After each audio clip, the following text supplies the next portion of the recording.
करेंगे 10th class का exercise 7.1 का क्वेश्चन नंबर 5। तो ये क्वेश्चन मैं बुक में से पढ़ रहा हूँ।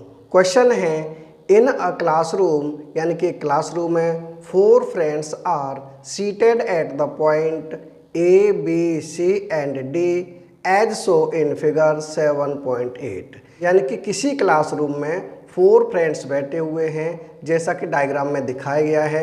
A, B, C, D ये 4 फ्रेंड बैठे हुए हैं। आगे है चंपा एंड चमेली walked into the class and after observing for few minutes Champa asked चमेली। यानी चंपा और चमेली क्लास में एंटर करती हैं और कुछ मिनट देखने के बाद चंपा आस्क्ड चमेली, चंपा चमेली से बोलती है, don't you think ABCD is a square, कि क्या तुम नहीं सोचती कि ABCD एक स्क्वायर है।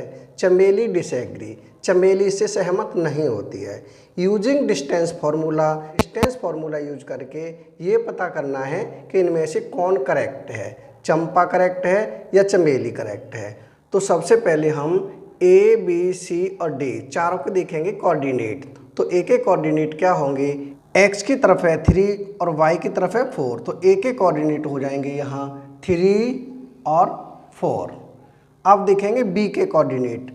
B के कोऑर्डिनेट हो जाएंगे X की तरफ है 6 और Y की तरफ है 7।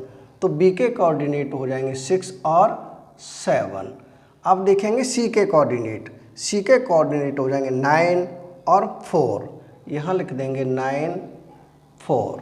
अब देखें D के कोऑर्डिनेट, X की तरफ 6 है और Y की तरफ 1 है। तो ये हो जाएंगे 6 और 1। D के कोऑर्डिनेट हो जाएंगे 6 और 1। अब हमें पता करना है ये स्क्वायर है या नहीं। तो स्क्वायर की पहचान होती है सभी साइड इक्वल होती हैं और उसके जो डायगोनल्स होते हैं वो आपस में दोनों इक्वल होते हैं। तो अब हम देखेंगे, सबसे पहले AB फाइंड करेंगे, BC फाइंड करेंगे, CD फाइंड करेंगे और DA फाइंड करेंगे। अगर ये चारों साइड इक्वल हैं तो इसके दोनों डायगोनल्स फाइंड करेंगे। अगर चारों साइड और दोनों डायगोनल्स इक्वल हो जाएंगे तो ये स्क्वायर हो जाएगा। अब सबसे पहले फाइंड करेंगे हम AB, यानी कि A के कोऑर्डिनेट हैं हमारे पास 3 और 4। B के कोऑर्डिनेट हैं 6 और 7। डिस्टेंस फार्मूला होता है x2 माइनस x1 का square plus y2 minus y1 का स्क्वायर, उस पर लगा होता है वर्गमूल का निशान।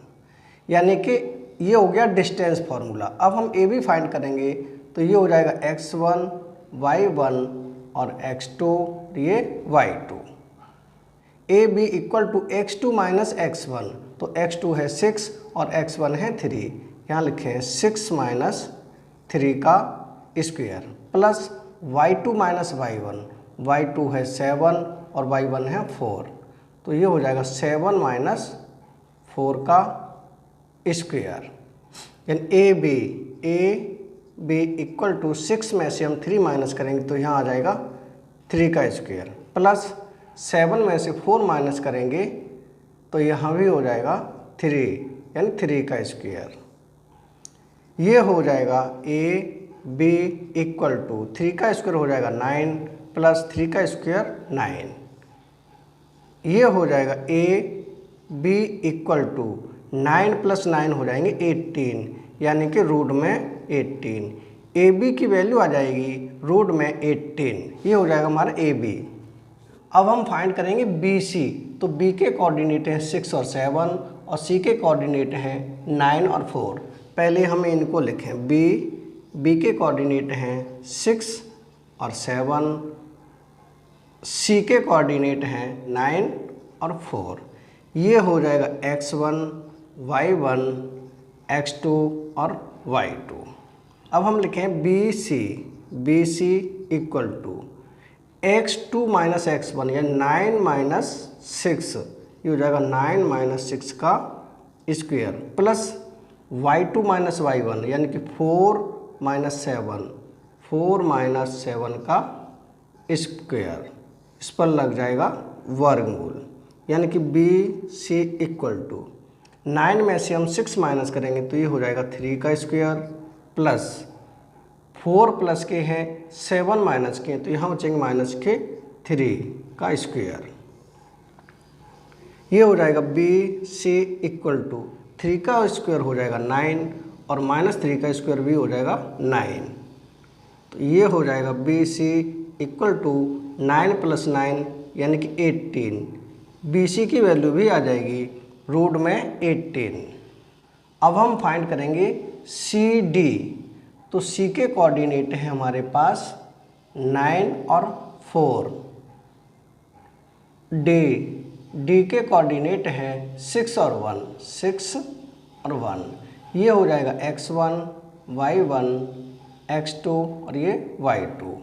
अब C D equal to x2 minus x1 यानी 6 माइनस 9 हो जाएगा 6 माइनस 9 का square plus y2 minus y1 यानी कि 1 माइनस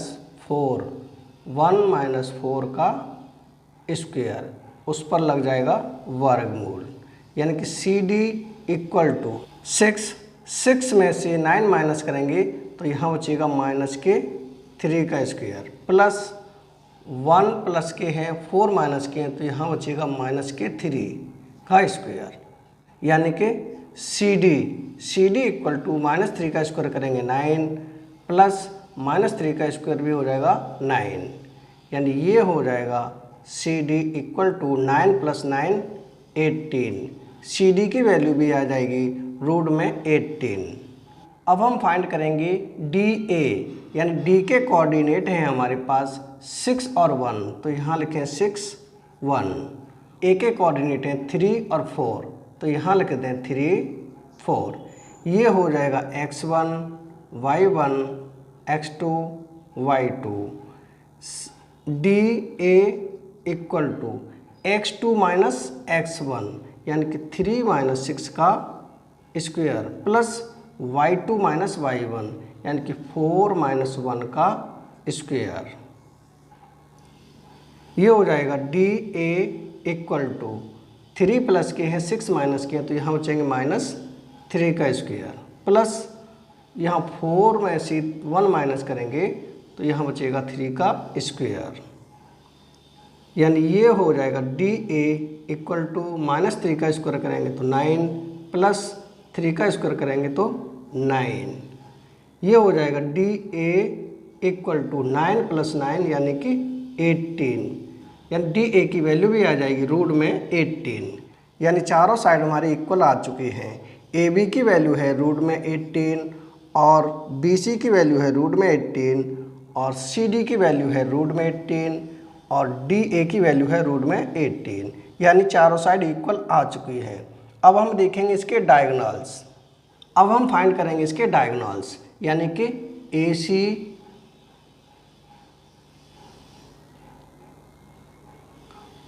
और बी डी। तो सबसे पहले फाइंड करें ए सी। तो ए के कोऑर्डिनेट है हमारे पास 3 और 4 और सी के कोऑर्डिनेट हैं सी 9 और 4 यानी कि ए सी इक्वल टू ये हो जाएगा x1 y1 x2 और y2। x2 माइनस x1 यानी कि ये हो जाएगा 9 माइनस 3 का square plus y2 minus y1 यानी 4 माइनस 4 का स्क्वायर, उस पर वर्गमूल का निशान।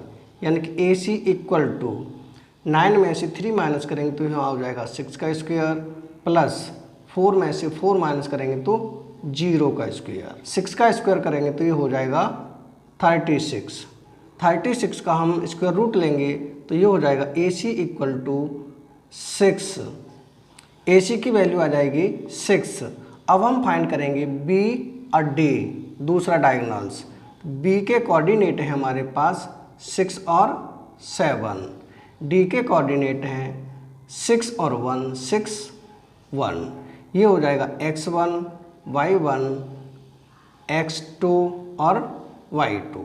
यानी कि अब हम फाइंड कर रहे हैं बी और D. B D equal to x2 minus x1 यानी 6 माइनस 6 का स्क्वायर प्लस 1 माइनस 7 का स्क्वायर, 1 माइनस 7 का स्क्वायर, उस पर स्क्वायर रूट का निशान।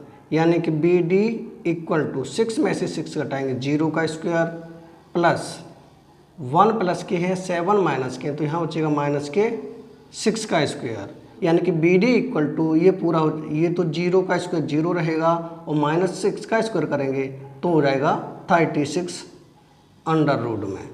ये हो जाएगा बी डी इक्वल टू 36 का हम स्क्वायर रूट लेंगे तो ये हो जाएगा 6, यानी कि दोनों जो डायगोनल्स हैं वो 6 और 6 आए हैं, यानी दोनों डायगोनल्स हैं वो 6 है और सभी साइड इक्वल हैं, तो इसका मतलब है कि ये स्क्वायर होगा। हम लिखेंगे A B equal to B C equal to C D equal to D A, यानी चारों साइड इक्वल हैं, चारों साइड इक्वल हैं और A C equal to B D, A C equal to B D, और दोनों डायगोनल्स इक्वल हैं, यानी चारों साइड इक्वल हैं और दोनों डायगोनल इक्वल हैं। इसका मतलब ये स्क्वायर है। अगर ये स्क्वायर है तो चंपा सही होगी, आंसर हो जाएगा चंपा इज करेक्ट, यानी ये स्क्वायर है तो चंपा करेक्ट है, यही हो जाएगा इसका आंसर। यानी क्वेश्चन नंबर 5 कंप्लीट हो चुका है। अगर वीडियो पसंद आए तो लाइक और कमेंट जरूर करें। नेक्स्ट वीडियो में फिर मिलेंगे नेक्स्ट क्वेश्चन के साथ। Thank you.